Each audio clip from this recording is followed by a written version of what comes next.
Hello बच्चों, तो कैसे हैं आप लोग। आई होप कि आप सब बहुत अच्छे होंगे। तो बच्चों, अभी तक हमने इलास्टिसिटी चैप्टर के 2 लेक्चर्स किए हैं, जिसमें हमने इलास्टिक बिहेवियर के बारे में डिस्कस किया था कि इलास्टिक बिहेवियर क्यों होता है मटेरियल्स के अंदर, और दूसरा हमने डिस्कस किया था स्ट्रेस के बारे में, जो कि हमारा लेक्चर नंबर 2 था। आज हम बच्चों डिस्कस करेंगे स्ट्रेन। ठीक है, तो कॉपी पेन निकाल कर तैयार हो जाइए। मैं गौरव सिंह आप सभी का एक बार फिर से स्वागत करता हूं हमारे और आपके इस प्यारे चैनल फिजिक्स एम्बेसडर पर। तो आइए बच्चों स्टार्ट करते हैं स्ट्रेन। अब स्ट्रेन क्या है, इसको बड़े ध्यान से समझिए। स्ट्रेन बच्चों एक इफेक्ट है किसका? स्ट्रेस का। यानी जब हम किसी बॉडी पर फोर्स लगाते हैं, फोर्स लगाने पे या तो उसकी लेंथ बढ़ जाती है या घट जाती है। अगर हम उसको खींचते हैं तो टेंसाइल स्ट्रेस आता है, जिसकी वजह से लेंथ बढ़ी हुई दिखाई देगी। और अगर मैं उसको कंप्रेस करूं तो हमें देखेंगे उसके अंदर कंप्रेसिव स्ट्रेस आता है, जिसकी वजह से उसकी लेंथ कम हो जाएगी। तो स्ट्रेन क्या है बच्चों? जितना लेंथ में चेंज आया, जितना लेंथ में चेंज आया किसके रेस्पेक्ट में? ओरिजिनल लेंथ की, उसे हम कहते हैं स्ट्रेन। ठीक है, कैसे समझेंगे इस बात को आप? जैसे मान लो कि आपके पास एक ऐसे, ये आपके पास एक ऐसे रॉड है, ठीक है, जिसकी लेंथ है बच्चों L। कितनी है? L। अब मैंने इस पे लगाया फोर्स लगाया तो इसकी लेंथ थोड़ी सी बढ़ गई। अब देखो, जब इसकी लेंथ बढ़ेगी, जब इसकी लेंथ बढ़ेगी तो इसका मतलब इसकी हमने मान लो कितनी लेंथ बढ़ गई, इसकी लेंथ में जो चेंज आया वो डेल एल आया। कितना आया बच्चों? Del L. तो स्ट्रेन को कैसे डिफाइन किया गया कि it is the ratio of change in dimension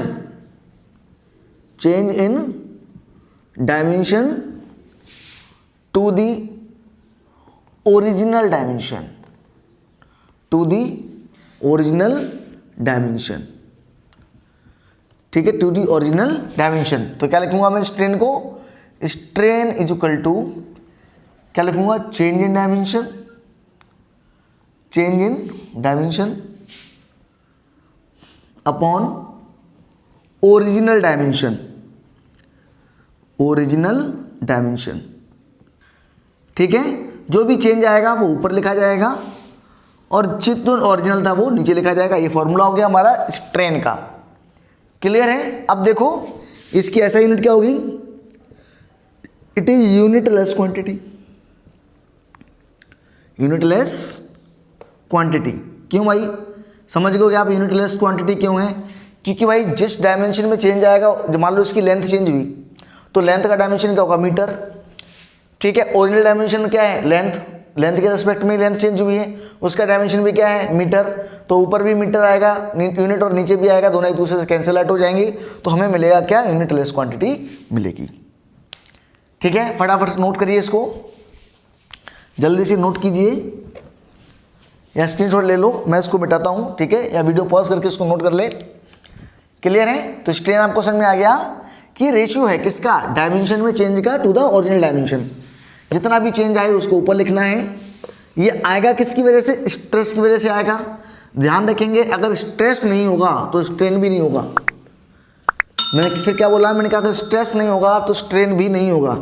इसका मैं आपको एक एग्जांपल बताऊंगा आगे। अब लिखेंगे हम टाइप्स ऑफ स्ट्रेन। जैसे हमने लिखे थे टाइप्स ऑफ स्ट्रेन, वैसे ही होता टाइप्स ऑफ स्ट्रेन। तो पहला हमारा जो स्ट्रेन का टाइम है वही सेम लॉन्गिट्यूडनल स्ट्रेन।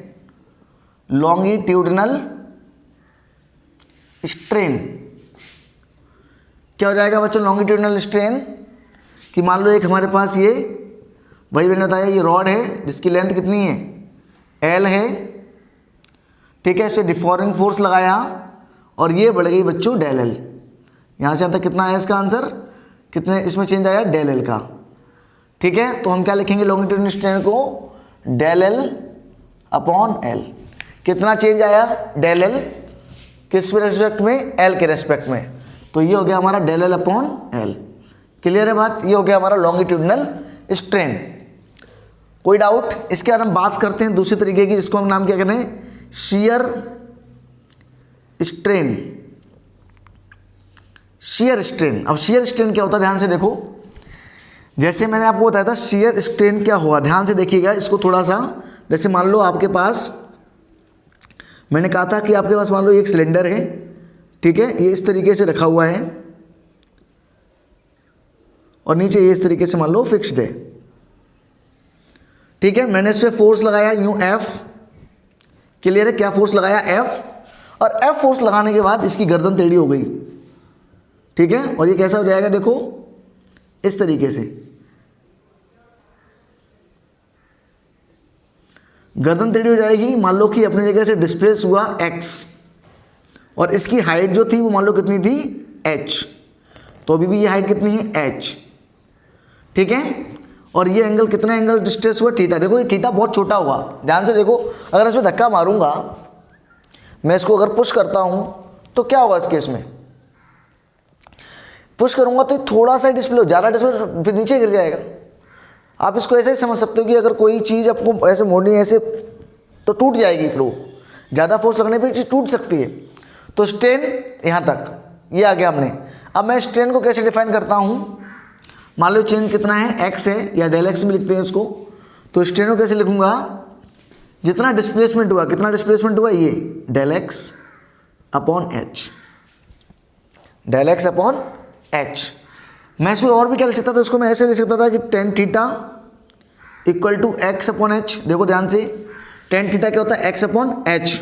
हम जानते हैं थीटा बहुत छोटा होगा, अगर tan theta, if theta is very small, very small, तो हम जानते हैं टेन थीटा जो है वो लगभग बराबर होता है किसके, थीटा के या साइन थीटा के।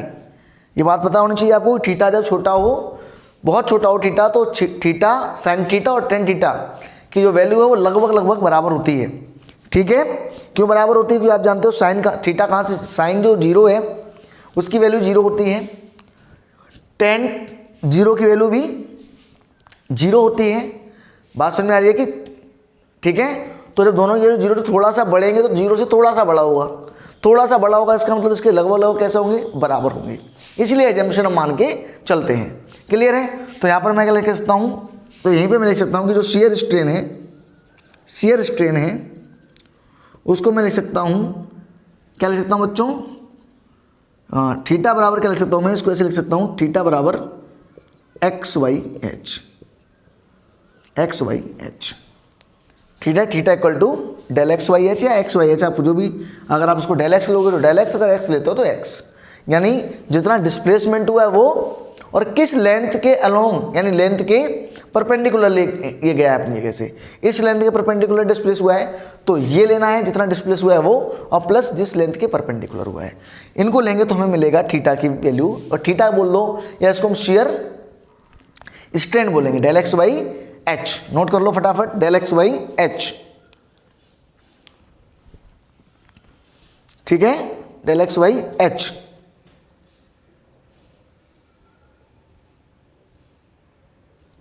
हाँ, नोट कर लिया, चलिए बहुत बढ़िया। ओके, मैं इसको मिटाता हूँ, आप एक इसको, हाँ, एक स्क्रीनशॉट ले लें, या फिर नोट कर लिया होगा आपने, पॉज करके नोट कर लें। अब इसमें एक चीज़ और समझने वाली है, स्ट्रेन के अंदर आप एक चीज़ समझ सकते हो। मान लो कि हमारे पास बच्चों एक ऐसे सिलेंडर है, ठीक है, सिलेंडर है हमारे पास इस तरीके से एक, और इस सिलेंडर को मैंने ऐसे पाइवेट कर दिया, ऐसे। इसकी जो रेडियस है बच्चों वो r है, और जो इसकी लेंथ है वो l है, ठीक है। क्या किया मैंने, एक सिलेंडर लिया जिसकी रेडियस r है और उसकी जो लेंथ है वो l है, और ऊपर मैंने इसको पाइवेट करके रखा हुआ है। Now what I am doing, मैं इसको ऐसे ट्विस्ट कर रहा हूँ, ट्विस्ट मतलब समझ रहे हो ना, इसको ये बना हुआ है, इसको नीचे पकड़ के ऐसे घुमा रहा हूँ ऐसे। तो जब मैं ऐसे फोर्स लगाऊंगा तो यहाँ पर मान लो एक पॉइंट है हमारे पास A, वो घूम के बेटा थोड़ा आगे आ जाएगा, ऐसे ऐसे पकड़ूंगा ऐसे आगे आ जाएगा, तो मान लो वो पॉइंट यहाँ आ गया A डैश पे, क्लियर है। पहले वो A पे था, अब कहाँ गया, A डैश पे आ गया। अब हुआ क्या कि यहाँ पर देखो, अगर मैं इसको ऐसे मिलाऊं तो कितने एंगल के साथ घूम गया ये, इस एंगल के साथ ये घूम गया, इसको हम बोलते हैं फाई। क्या नाम दिया मैंने इसको, फाई। और ये जितने एंगल के साथ इस एंगल ने इस पॉइंट के रेस्पेक्ट में जितना एंगल कवर कर लिया, उस एंगल को हम कहते हैं बच्चों शियर एंगल। क्या कहते हैं उसको, shear एंगल, shear एंगल, कोई डाउट है? shear एंगल, ठीक है, कोई दिक्कत नहीं। फाई यानी shear एंगल हो गया हमारा ये। तो मैं फाई को कैसे लिखूंगा? देखो फाई को कैसे लिखूंगा बच्चों, फाई को कैसे लिखूंगा बच्चों? फाई क्या होता है? यानी एंगल बराबर क्या होता है? Arc upon radius. तो आर्क कितना है बेटा? देखो इस लाइन के लिए लिखो, इसको बाहर बनाता हूँ ऐसे, this is R, this is A और ये ए डैश। तो ये जो एंगल बहुत छोटा सा है फाई, ये एल था, ठीक है, क्या ये एल था? तो हम क्या लिखेंगे? आर्क, आर्क कितना है बच्चों? हमारा ए डैश और ये लेंथ। तो मैं लिखूंगा A dash arc upon length कितनी है बच्चों? एल, ठीक है। ये हमारी बनेगी equation first. Phi equal to A dash by L, यानी आर्क, आर्क कितना बच्चों हमारे पास? ये ए डैश और बाई कितना? L, arc upon radius, arc upon radius. अब यहाँ जाओ, इस तरीके से देखो, यहाँ पे भी आर्क बन रहा है इतना, ये आर्क, इस एंगल को मैं बोलता हूँ थीटा। क्या बोल दिया मैंने इसको? थीटा। क्या बना दिया इसको मैंने? थीटा। मैं इसको ऐसे यहाँ बना के दिखाता हूँ आपको कि ये ए है आपका, ये ए डैश है और ये एंगल कितना है? थीटा। अब इस एंगल से अगर मैं आर्क निकालूं, कितना घुमाइए, इसे हम बोलते हैं टॉर्सन एंगल। क्या बोलते हैं इसको? Torsion angle. मैं यहाँ लिख देता हूँ इसको, टॉर्सन एंगल। कितना टॉर्क लगा, इस टॉर्क लगा ना, ये टॉर्क, इस टॉर्क की वजह से एंगल, तो इसको बोलते हैं टॉर्सन एंगल।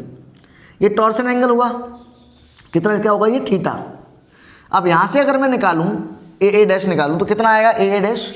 यहाँ से ए डैश की जो वैल्यू आएगी बच्चों, फिर से वो लिखेंगे, या हम ऐसे लिख दें, theta equal to arc, arc कितना है बच्चों? A dash upon radius, radius कितनी बच्चों इसकी? आर।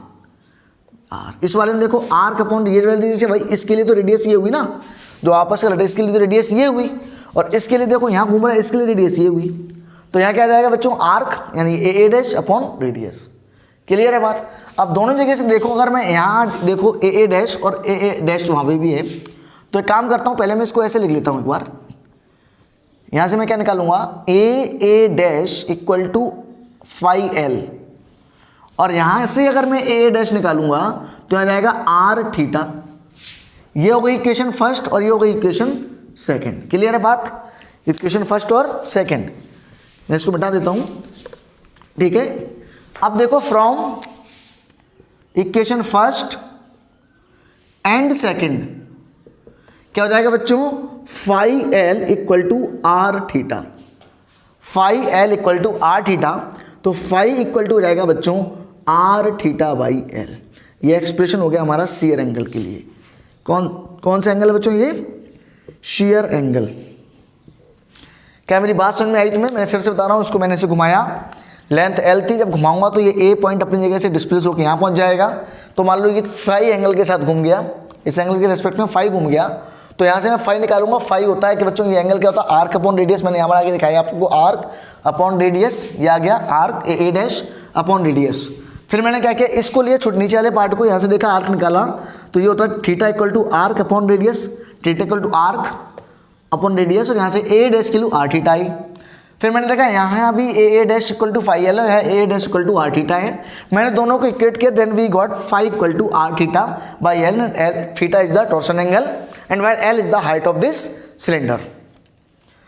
क्लियर है बात? तो दिस, इसे हम कहते हैं शियर एंगल। फटाक से नोट कर लीजिए इस पूरी इंफॉर्मेशन को उसी शियर स्ट्रेस के नीचे, ठीक है, जल्दी से नोट कर लीजिए।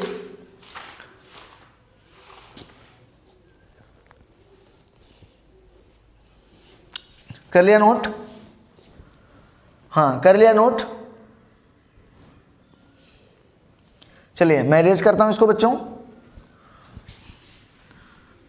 जिसने नोट नहीं किया वो बैक करके पॉज करके वीडियो नोट कर सकते हैं, वैसे मैंने आपको टाइम दिया है। अब हमारा ये दो टाइप का स्ट्रेन हो गया। अब बचता हमारा वॉल्यूमेट्रिक स्ट्रेन। वॉल्यूमेट्रिक स्ट्रेन क्या होता है? वॉल्यूमेट्रिक स्ट्रेन कि मान लो, फिर वही मैंने आपको जैसे वॉल्यूमेट्रिक स्ट्रेस बताया था कि अगर मान लो कोई ऑब्जेक्ट है, इस पर मैंने यहाँ पे पर यूनिट एरिया फोर्स लगा रहा हूँ, या प्रेशर आएगा, मान लो मैंने यहाँ इसके पीछे कोई लिक्विड ले लिया इधर आसपास, ठीक है, ऐसे। तो ये जो इस पर यूनिट एरिया पे लग रहा है ये फोर्स, ये किसकी वजह से? प्रेशर की वजह से। तो अब इसके किस में चेंज आएगा? वॉल्यूम में चेंज आएगा, वॉल्यूम कम हो जाएगा। तो हम इसको कैसे लिखेंगे वॉल्यूमेट्रिक स्ट्रेन को, डेल वी अपॉन वी, और यहाँ में साथ में माइनस भी लगा होता है, क्यों, क्योंकि यहाँ वॉल्यूम कम हो रहा है, वॉल्यूम में क्या हो रहा है, डिक्रीज हो रहा है, इसलिए हम कहते हैं del minus del V upon V, minus del V upon V, ठीक है, minus del V upon V, इसको हम क्या कहते हैं वॉल्यूमेट्रिक स्ट्रेन कि वॉल्यूम में आने वाला चेंज, कितना चेंज आया, मान लो डेल वी, मान लो मैंने इसको दबाया, प्रेशर लगाया, तो मान लो यहाँ पे आ गया ऐसे, दब गया ऐसे, ये जो चेंज आया वॉल्यूम में, ये कितना आ गया, डेल वी आ गया। ओरिजिनल वॉल्यूम कितना था, वॉल्यूम कितना था वी, चेंज कितना आया, डेल वी। तो स्ट्रेन क्या होता है, change in dimension upon original dimension. ये वॉल्यूम इसका नहीं है, ये वॉल्यूम इस पूरे का है। मैंने एक जगह बताया है आपको, मतलब जैसा हमने शो ऑफ किया है कि भाई वॉल्यूम इतना डेल वी कम हो गया है, ठीक है। सब चारों तरफ वॉल्यूम क्या होता है, लेंथ ब्रीथ और हाइट तीनों में इफेक्ट में चेंज आए तो सब में इफेक्ट आएगा। तो डेल वी अपॉन वी यहाँ साथ में नेगेटिव क्यों आया है, क्योंकि यहाँ पर वॉल्यूम डिक्रीज हो रहा है ड्यू टू फोर्स। क्लियर है बात, तो इसको भी बना लो, नोट कर लो, नोट कर लो फटाफट। हाँ, इसको नोट कर लीजिए जल्दी से। अब एक क्वेश्चन कर लेते हैं इसके लिए, हम एक तो क्वेश्चन कर लेते हैं इसके। मान लो कि हमें एक ऐसा सिस्टम दे रखा है इस तरीके से, यहाँ पर एक पुली लगी हुई है जहाँ से एक 2 kg का वेट या 2 kg मास लटक रहा है, और यहाँ से इस तरफ एक 4 kg का, ठीक है। इस जो वायर है, जिस वायर पे ये लटक रहा है, इसका ब्रेकिंग स्ट्रेस जो है, ब्रेकिंग स्ट्रेस जो है बच्चों को कितना है, 2 × 10⁵ न्यूटन पर मीटर स्क्वायर। ये इसका ब्रेकिंग स्ट्रेस है, मतलब इसका अगर स्ट्रेस इस वायर पे से ज़्यादा स्ट्रेस हो जाएगा तो ये ब्रेक हो जाएगा, यानी टूट जाएगा इससे ज़्यादा होते ही। तो आपको क्या पता करना था, find the minimum cross sectional area of wire so that it does not break, ठीक है। कोशिश करिए अपने आप से, कैसे करेंगे सवाल को, एक बार कोशिश करिए। हाँ, एक बार कोशिश जरूर करें, कैसे करेंगे इस सवाल को, करिए, कोशिश करिए। ओके, नहीं चलिए मैं करता हूं। मान लो देखो ये क्या होगा, ये नीचे की तरफ एक फोर्स लगाएगा 4G, 4 × मास × एक्सीलरेशन, ऊपर तरफ एक फोर्स लगेगा टेंशन का T। इस नेट फोर्स नीचे आएगा तो इसकी वजह से यहाँ पर एक एक्सीलरेशन आ जाएगा नीचे तरफ 4A, तो यहाँ पर हम क्या लिखेंगे 4G माइनस का T equal to acceleration 4A। Net force equal to mass × acceleration, net force क्या हो गया 4G माइनस T। यहाँ देखो नीचे लगेगा 2G, ऊपर तरफ लगेगा T, तो यहाँ नेट फोर्स ऊपर तरफ यानी T माइनस का 2G इक्वल टू बच्चों 2A, ठीक है। अब 2G माइनस 2, अब देखो इसको हम जब ऐड करेंगे on adding, equation first and second क्या हो जाएगा बच्चों, T से ये T कट जाएगा, यहाँ बचेगा 4G माइनस 2G यानी 2G, यानी 4A + 2A 6A, 2 से कट गया ये 3 टाइम्स, तो A की वैल्यू आई G/3। अब इसमें जो भी फोर्स लगेगा वो इस टेंशन की वजह से होगा, इस वायर में जो स्ट्रेस डेवलप होगा वो इस टेंशन की वजह से होगा, या मैं कहूँ इसकी वजह से जो टेंशन आएगा वही इसका स्ट्रेस होगा। तो अगर मैं टेंशन यहाँ से निकालूँ तो T टेंशन कितना आ जाएगा बच्चों, इसका अगर टेंशन निकालूँ इस वायर में कितना हो जाएगा, यहाँ होगा 4A, 4 कैसे लिखूँगा बच्चों, यहाँ पे लिख लेता हूँ 4G, किसी में भी एक में एक वैल्यू रख दो आप, 4G minus T equal to 4A था हमारा, यहाँ इसको लिखेंगे हम 4G माइनस का 4A equal to T, 4G minus इसको घटाएंगे तो 4A की value G/3 equal to T, tension कितना हो जाएगा बच्चों, यहाँ से 4G माइनस का ये कितना हो जाएगा 12G माइनस का 4G/3, यानी T की वैल्यू हो जाएगी बच्चों कितनी, 8G/3, 8G/3, इतना टेंशन का फोर्स लगेगा इसके अंदर, ठीक है। इतना स्ट्रेस, ये जो डिस्ट्रेस डेवलप करेगा वो कौन करेगा, ये टेंशन का फोर्स। ये तो देखो ध्यान दो फिर से, ये नीचे खींचेगा इसको, पर टेंशन का फोर्स इसको ऊपर, यानी ये रिस्टोरिंग फोर्स का काम करेगा एक तरीके से। तो हमें निकालना है स्ट्रेस, हमें निकालना क्या है बेसिकली स्ट्रेस, ठीक है। तो हम स्ट्रेस कैसे निकालेंगे, ठीक है। हमारे पास क्या आ गया, टेंशन का फोर्स T = 8G/3। मैं इसको मिटा देता हूं, टेंशन का फोर्स 8G/3। आप इसको नोट कर लें, वीडियो को पॉज करके इसको नोट कर लें। टेंशन का फोर्स, हम इंपॉर्टेंट जो रिलेशन आया है T = 8G/3। हमें निकालना है स्ट्रेस। तो स्ट्रेस बराबर क्या होता है बच्चों, आप जानते हो फोर्स अपॉन एरिया। स्ट्रेस की वैल्यू दे रखी है आपको 2 × 10⁵। फोर्स कौन सा है 8G/3 और इंटू नीचे एरिया। यहाँ 2 × 10⁵, 8 की वैल्यू 8, जी की वैल्यू 10/3, क्लियर है, इंटू 3। अब ध्यान दो कि ये जो 2 × 10⁵ है ये मीटर स्क्वायर की यूनिट में है, दिख रहा है आपको, ठीक है। तो आंसर भी किस में आएगा, मीटर स्क्वायर में। तो मैं इसको क्या करेंगे, यहाँ से 2 × 1 = 2, 2 × 4 = 8। तो यहाँ से a की वैल्यू कितनी जाएगी बच्चों, a को हम ऊपर ले आए तो यहाँ क्या बचेगा हमारे पास 4 × 10/3। ये 10 को नीचे लाएंगे 10⁵। यहाँ बचेगा a = इसका इसमें डिवाइड करेंगे तो 1.33 इंटू ये 10⁻⁴, 10⁻⁴ क्या आएगा बच्चों, ये मीटर स्क्वायर। अब मुझे अगर इसको सेंटीमीटर में बदलना है तो मुझे क्या करना पड़ेगा, 100 का मल्टीप्लाई या 100 × 100 का मल्टीप्लाई, 100 × 100 का मल्टीप्लाई, यानी 100 × 100 का मल्टीप्लाई करेंगे तो यहाँ जाएगा 1.33 सेंटीमीटर स्क्वायर। ये इसका एरिया हुआ। बात समझ में आई। पहले क्या किया, पहले अपन ने टेंशन कैलकुलेट किया, फिर अपने स्ट्रेस का फॉर्मूला लगाया फोर्स अपॉन एरिया, जिससे फिर हमने कैलकुलेशन किया। यहाँ 10⁻⁴ आया था, सेंटीमीटर में चेंज करेंगे तो 2 बार 100 का मल्टीप्लाई करना पड़ेगा, जिसका मतलब 10⁻⁴ हो गया। 10⁻⁴ से 4 कैंसिल, ये बचा 1.33 सेंटीमीटर स्क्वायर। अगर इतना एरिया रखेंगे हम तो फिर ये वायर टूटेगा नहीं, ठीक है। इससे कम रखेंगे तो ये टूट जाएगा। क्लियर है। तो आज के लिए इतना ही, मिलते हैं अगली क्लास में। तब तक पढ़ते रहिए, एंजॉय करिए और घर पर रहें, सुरक्षित रहें। चैनल को लाइक और सब्सक्राइब करना ना भूलें। Thank you, all the very best.